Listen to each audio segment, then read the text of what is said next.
네, 우리가 지난주 목요일과 금요일에 걸쳐서 이 바울의 2차 전도 여행 가운데 특히나 이제 이 베레아에서 일어났던 사건들을 함께 살펴보았습니다. 그 전의 내용들을 다시 한번 좀 간략히 짚고 넘어가면 어떻습니까? 바울이 빌립보에서 전도하다가 옥에 갇히죠. 바울과 신라가 그리고 하나님의 은혜로 그 옥에서 풀려난 이후에 이동한 장소가 데살로니가 지역이었다고요. 그리고 그 데살로니가 지역에 3주가량을 머물면서 하나님 말씀 강론하고 복음을 전한 이후에 이제 이동한 장소가 이제 베레아라는 장소였습니다. 베레아. 그때 그 베레아에서 어떤 일이 일어납니까? 그 지역 사람들이 데살로니가 있는 사람들보다 마음이 더 너그러워서 말씀을 들을 때 어떠한 마음으로 말씀을 받았다라고 했어요? 간절한 마음으로 말씀을 받았다. 그러니까 간절한 마음으로 말씀을 받은 결과 어떠한 일이 일어나냐? 그 말이 사실인가 하여 그러한가 하여 그 사람들이 날마다 매일매일마다 성경을 상고했다, 연구했다, 매일매일 읽었다 라고 기록이 돼요. 그 결과 그 지역 사람들이 믿는 사람들이 더해지고 헬라의 귀족층들이 더 많이 이제 복음을 영접하고 돌아오는 사건이 이제 일어나죠. 근데 그 소식을 누가 들어요? 데살로니가에 있었던 강경파 유대인들이 그 소식을 들어요. 역시나 시기하고 격분해서 73km나 되는 거리까지 이 베레아까지 쫓아와가지고 그 동네 와서 또 소동을 일으키고 선동하고 막 그런단 말이에요. 그래서 어쨌든 그 지역 믿는 사람들의 성도들의 도움으로 이제 바울이 베레아라는 곳에서 우리가 오늘 함께 읽은 이제 아덴까지 이제 이동을 하게 됩니다. 자, 그래서 이제 오늘 본문은 이제 아덴이 나온단 말이에요. 그러니까 아덴은 우리가 잘 알고 있는 아테네를 지금 이야기하고 있습니다. 자, 오늘 본문 16절 보세요. 바울이 아덴에서 그들을 기다리다가 그 성의 우상이 가득한 것을 보고 마음에 격분했다 그러죠. 그러니까 바울이 아덴에서 지금 누구를 기다립니까? 지금 이 베레아라는 곳에서 바울이 혼자 이동한 거예요. 실라는 내비두고 디모데는 내비두고 바울이 먼저 지금 이 아테네까지 먼저 온 거예요. 그래서 이 베레아라는 곳에서 아덴까지 바울이 먼저 혼자 이동을 해서 와서 봤는데 어때요? 지금 보니까 가관인 거예요. 그렇죠? 우상이 너무나 가득한 거예요. 기가 찬 거예요.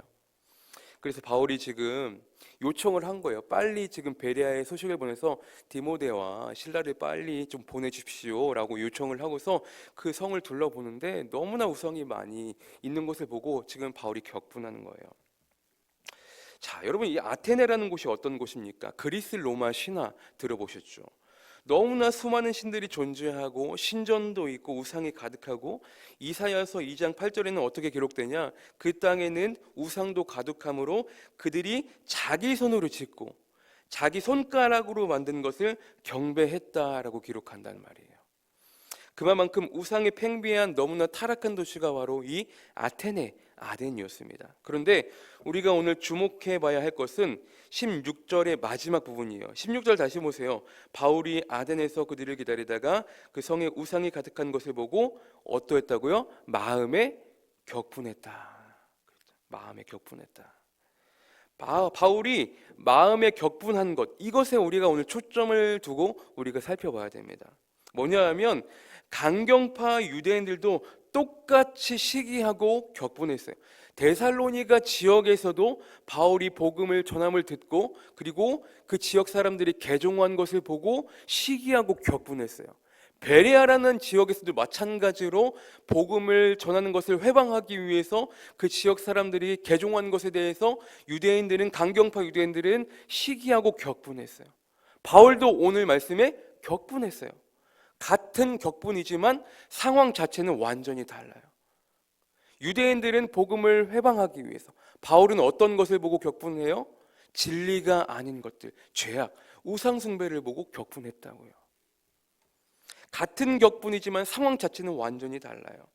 그리스도인들은 격분을 해도, 화를 내도 진리가 아닌 것에 격분할 수 있어야 된다라는 거예요.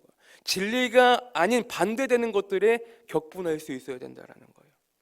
여러분, 우리가 세상을 살아가면서 세상 사람들이 격분하는 것 똑같이 격분하는 사람들이 되지 않기를 바랍니다.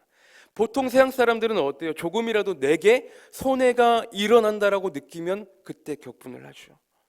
정말 아무것도 아닌 비본질적인 것들, 생각보다 그런 것들에 많은 격분을 한다고요.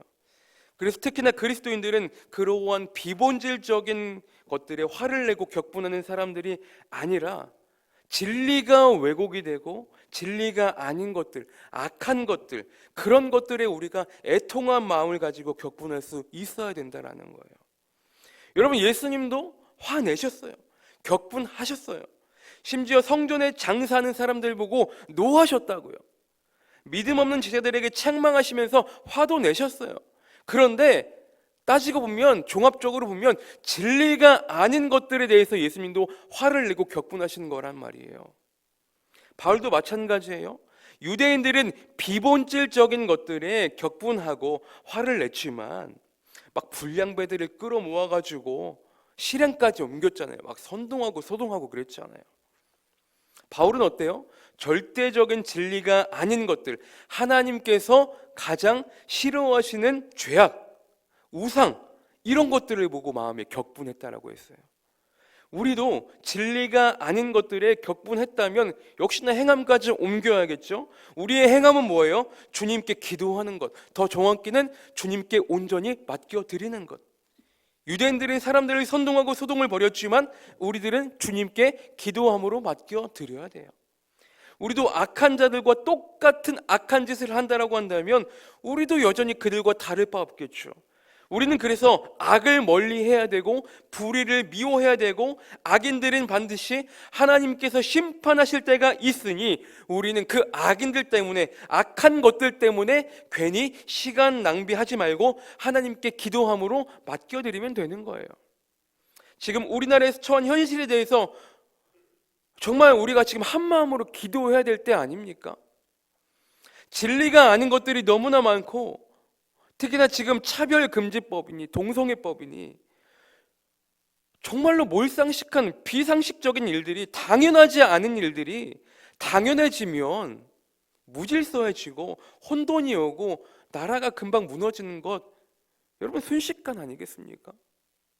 이번에 예장합동 측의 총회에서도 보니까 차별금지법에 대해서 지금 10월 달에 지금 집회한다라고, 지금 오종일 목사님이 막 통합 측 가서도, 다른 측에 가서도 지금 막 이야기하고 함께 지금 해야 된다라고, 지금 많은 교단들이 지금 그 모임에 지금 함께 하기로 마음을 모았거든요. 우리가 지금 처한 이 상황을 보고 우리 또한 똑같은 애통하는 심정을 가지고 격분할 수 있어야 돼요. 바울도 지금 그러했단 말이에요. 애통하고 통회하는 마음으로 지금 아테네에 가서 봤더니 우상이 팽배해지고 지금 차마 볼 수가 없었던 거예요.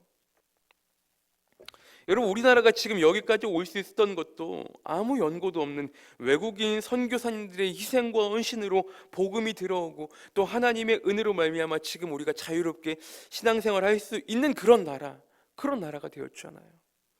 이제는 우리나라를 위해 우리가 열심히 기도해야 될 때 아닙니까? 오늘 보면 16절 우리가 보시면 16절을 지금 우리가 처한 상황에 대입해서 바꿔보면 이런 거예요. 하나님을 믿는 우리가 이 대한민국에 우상이 가득한 것을 보고 마음에 격분하여, 이렇게 될 수가 있어야 되는 거예요. 고린도전서 13장 보시면 어때요? 사랑은 오래 참고 온유하고 시기하지 않고 자랑하지 않고 교만하지 않고 무례하지 않고 성내지 아니하며, 그 다음에 뭐가 나오냐? 악을 생각하지 아니하며 나온다고요. 악한 것을 생각하지 아니하며, 또 그 다음에 불의를 기뻐하지 아니하며 진리와 함께 기뻐합니다. 이렇게 기록된다고요. 악한 것을 생각하지 아니하고 불의를 기뻐하지 않는다. 즉 불의를 미워할 수 있어야 돼요. 악을 미워하고 멀리하고 진리가 아닌 것들에 대해서 애통해야 되고 화도 날 수 있어야 되고, 그렇죠? 그리고 마지막으로 진리와 함께 기뻐할 수 있는 우리가 되어야 된다. 그렇죠? 말씀을 마무리합니다. 사랑하는 성도 여러분, 오늘 본문을 통해 유대인들과 바울은 같은 격분을 하였지만 그 상황 자체는 완전히 달랐습니다.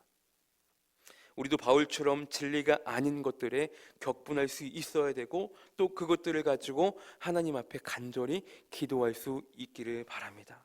그리고 참된 진리와 함께 기뻐하고 그로 인해 하나님의 영광을 위해 살아갈 수 있는 그러한 귀하고 복된 삶을 살아가시는 저와 여러분들의 삶이 되시기를 주님의 이름으로 간절히 축원합니다.